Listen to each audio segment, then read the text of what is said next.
So Huddle means we are trying to bring people together. So I'm not going to give a deep technical talk and scatter the crowd.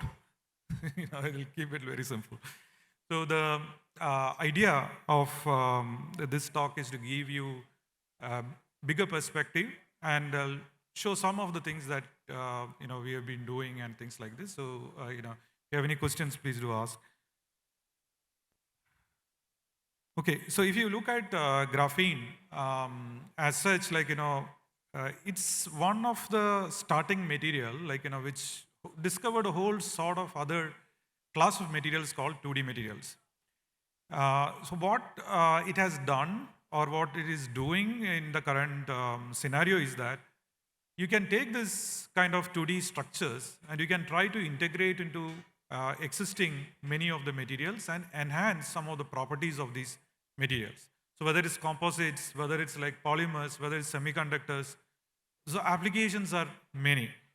And what is expected is as we go further, this kind of material will be integrated into almost every other products that we know of. So what is graphene? In a simple form, if you look at in your pencil, you have graphite, right? So it's a layer of graphenes, essentially it's a stacked layer of graphene. And what you do is you use many different methods, chemical, mechanical, to all sort of different ways of extracting this single layer out of multi-layer or stack of graphite. Now what you do on top of it is many a times graphene on itself may not be that easy to make. But instead, if you try to make graphene oxide using some chemical methods, that's relatively easy and much cheaper. And you would also see you can further reduce the amount of oxide in it and call it graphene, reduced graphene oxide. It will become more and more closer to some of the properties of graphene. Now, what is interesting about it, you have a material here, even few layers, 5 layers or even 10 layers, will still show some fascinating properties of a single layer graphene material, including high conductivity, thermal conductivity, electrical conductivity, strength, much stronger than steel to many other things. And this is abundant. If you think about it, it's carbon, and carbon you can find anywhere, which means people think about taking a waste material and converting to graphene.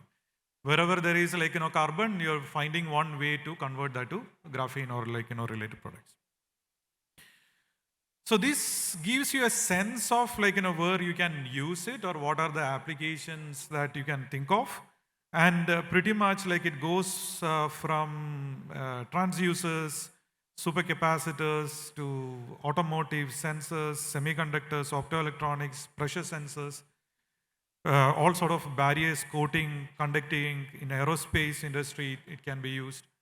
And if you look at region-wise, where people have been leading a lot of work, China is one of the leading players. So maybe you are using graphene already, maybe you're not knowing it. Many of the products that is coming from China has got many of these nanomaterials incorporated. US is another place something like CVD kind of methods, which are earlier days it was very expensive. They devised techniques to make it more industrial ready. You would see South Korea, for example, having a large number of patents and works which are happening around. So around you can see plenty of activities happening in this field, seeing the market and seeing the opportunities around. Now what are we doing? In Kerala, seeing all this, we thought we should have a path for this, and we have many traditional industries. From you take rubber, you take some kind of composites, to all those, and in all these some of the challenges are to ensure the reliability of these devices or these products to be better, quality to be better, and so on and so forth. Many a times when you take these nanomaterials and add these things to the products, the quality enhances, and many interesting properties also seem to come about. So we follow a 3-tier structure to this whole graphene story. So first part, when we thought like we should have an R&D focus. And this R&D focus is what, with Center for Materials and Technology and us, Digital University, we came together to form this India Innovation Center for Graphene. And this is funded by Government of India and the Government of Kerala together. And Tata Steel has been a partner to this program. So where we are looking at fundamental research and how to take some of these ideas into like a prototype, proof of concept, and maybe from some of these proof of concepts can be taken to market.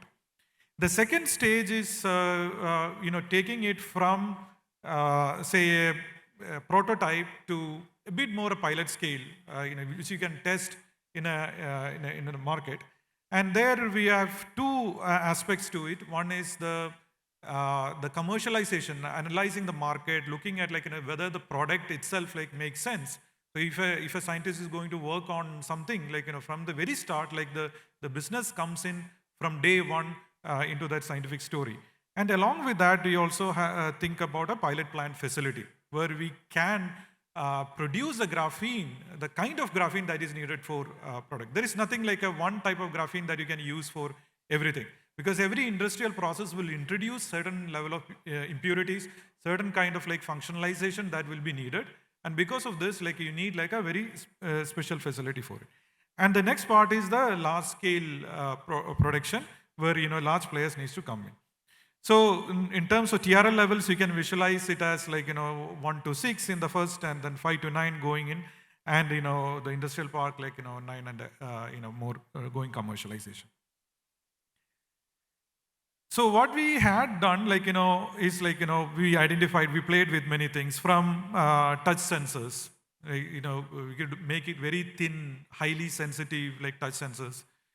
There was some interesting problem that we saw. We visited Kerala Arts and Craft Village, and there we saw people were making these analog amplifiers. But the problem with many of these terracotta is that they break when you send these potteries and other things. They break very quickly.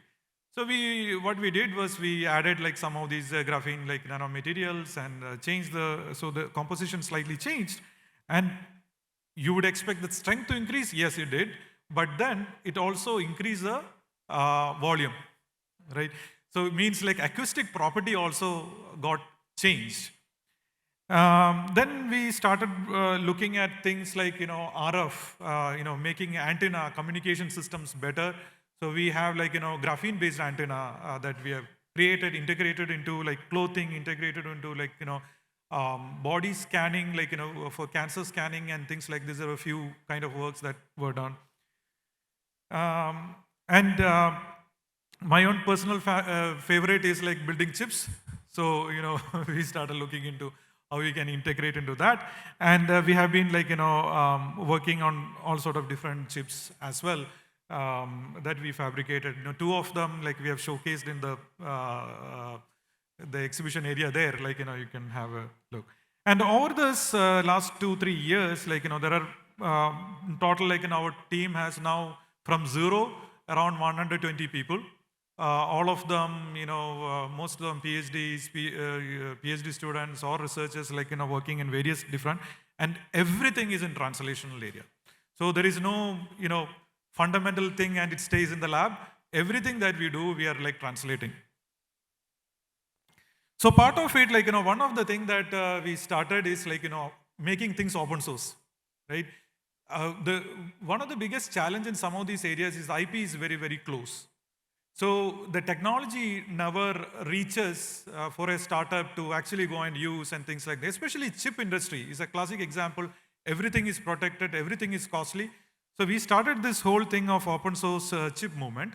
And part of it, we started something called Maker Chips, and as part of 75th year of Circuits and System Society celebration, we started this. And we started with around 500 students. And the idea is and these are from high school kids to all the way people who are in industry. And taking them through a journey of how to use all these different tools, free to use tools, and build a full-fledged chip, fabricate it, and then you can actually test it. So currently it's in the process. There's several projects that are going on, where people at various different stages are coming in. they're contributing, and then we are integrating. Our team is like going through the whole integration and placing them in a chip sort of thing. So these are, some of the, you can see a lot of school kids even there. So we had a workshop that we did with physical design of a chip. Like, usually most of the engineering students struggle with that, like, but school kids just, their enthusiasm is so high that, you would see they could do a physical design of a chip, and we didn't fabricate it, but like the design was done. So it is really possible. So then side projects, we did few things which came about, like, for army, for example, like there was one project. We had like some set of modules that we had, and they came up with the problem of detecting mines. And we had 48 hours to actually build a working prototype. So 2 days, pretty much everyone in the lab, none of them slept. We didn't know whether it worked. We gave it worked. Okay. And that one got like even at a national level prize as well. And then now we are taking it into the next level of production and so on and so forth. And there are a few interest happening. So along with this, we have built like several other like analog mixed signal chips. So our group like largely works on analog mixed signal RF related like computing. And usually the challenge is like most of the engineering students who are studying electronics, they run away when they hear the term analog. And that has been one of our challenge, like how to bring people on to like core technical, move away from this coding business. I don't know if the coders are there, but and get them into the physics, the mathematics, the real like what you call like the chemistry behind it, like and get them in, take them through a journey to an engineering problem and get them realize a fully working prototype. So nothing half-baked, completely meeting the industry standards, going through all the standards and specifications and things like this. No textbooks here works. It's really like you have to put hearts and brains to it. So the idea there primarily is like we build a lot of products. So it started like kind of a natural evolution. We had Maker Village. There are a lot of startups I see like they have been focused on the startup. Whereas like all these other centers that we have, like whether it's IoT sensors, whether it's India Innovation Center for Graphene or iGeek, we have a lot of students involved in it. There are PhD students, there are postdocs involved, everyone coming in, and they are doing a work which is at par or at quality of that is done in industry. Now what it means is that like you don't have to go and teach them in a class like how to do things, right? So it's a very much experiential, hands-on kind of learning that happens, on job training that happens from day one. And when we take them, so day one of their like studies we take them. We're not like waiting for 1 year, 2 years to complete before they come on board. They're coming on day one. And these are some of the products that you can see like, over last 2-3 years, if I put a count, maybe somewhere around 60 something products at various stages. And many of these things are at a stage where it can be taken up to the next level, taken to commercialize and things like this. So Maker Village, mostly a hardware startup, incubator. IoT sensors, we focus on two aspects. One is the sensor development, and we also have electronic side where we have the entire board development. We are doing like multi-layer boards, complete fabrication, assembly to all those things. We do all the things that are done in industry, EMC, EMI, signal integrity, everything is done. Then we have like the graphene related things where we are doing like all sorts of nanomaterials, where we have in the team, you have physicists, chemists, mathematicians, like, people with business background, everyone coming in trying to solve the problem. Okay, so that concludes my talk.